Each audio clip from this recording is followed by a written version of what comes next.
Well, hello from Atlanta again. We're standing outside. I'm with Elder Gerald Penick. Everyone knows this is our conference president in Southeastern California Conference. We're in about, they tell us it's cool weather today, Gerald, about 85, 90 degrees, and I think the humidity is 100% hanging in the air today. It's Wednesday. It was a big day inside the dome, and I'm going to ask Elder Penick to reflect with me. You should know we heard from several people today, including Hyveth Williams. One of the keynote speakers this morning was Pastor Hyveth Williams, formerly from Campus Hill Church. You'll be able to grab that sermon and notes from the conversation afterwards online at Adventist News Network.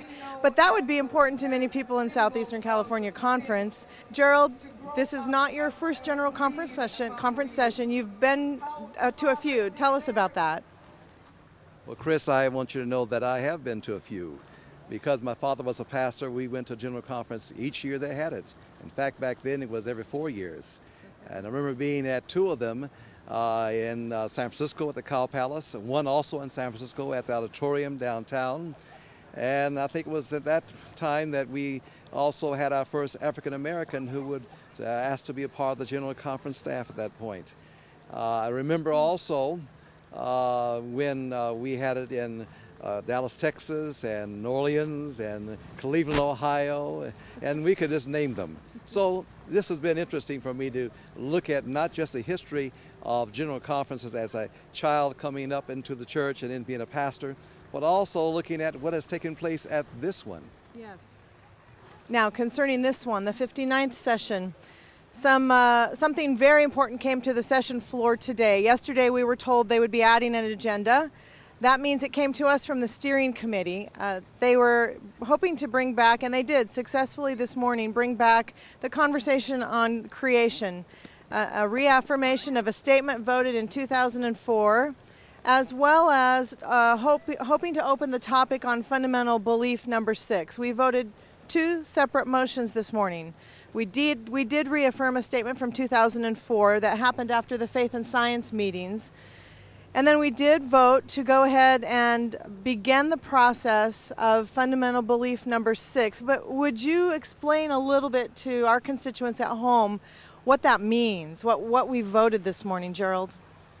Well, as I understand it, as I sat there, what we voted really was to reaffirm what had been voted before, and to make it very clear that we have not moved from that. Secondly, we decided that we needed to probably do a little bit more with it to tighten it up, and so that's going to be going to a committee that will probably spend a year or two on this, looking very carefully at every aspect of what we have voted and seeing how we may need to make some additions to that, so that no one can say we're not quite sure what that means. So let me ask about that. Now we're talking about fundamental belief number 6, the doctrine on creation, which is just really one paragraph, and most of the words actually come straight from the Bible. Why can't we just do that work right here on the convention floor? If there are people who think it needs to be tightened up, why didn't we just do that today? Well, one of the reasons why we didn't do that today is because when you're looking at your fundamental beliefs, you want to spend time in prayer. You want a group that is really spending time searching the scriptures, looking at every aspect of that belief. And not only that, but making sure that the Holy Spirit is leading that group to the right conclusion as they begin to make sure that what we are saying here is what God is saying to us as believers. So we understand that takes time, and many people need to be involved in that. And that's why we don't just change it live on the floor of a business session. By the way, I'm just noticing the sticker on your lapel, and I'm really glad to see the sticker that says La Sierra University, proudly Adventist, passionately excellent. Not that I'm from La Sierra or anything. It's really the first La Sierra plug the whole time we've been out here, but I'm very glad to see that, Gerald.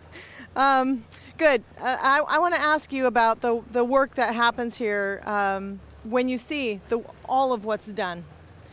What is it that rests on you as sort of what do you take home with you? What inspires you? What makes you feel positive about the work the church is doing?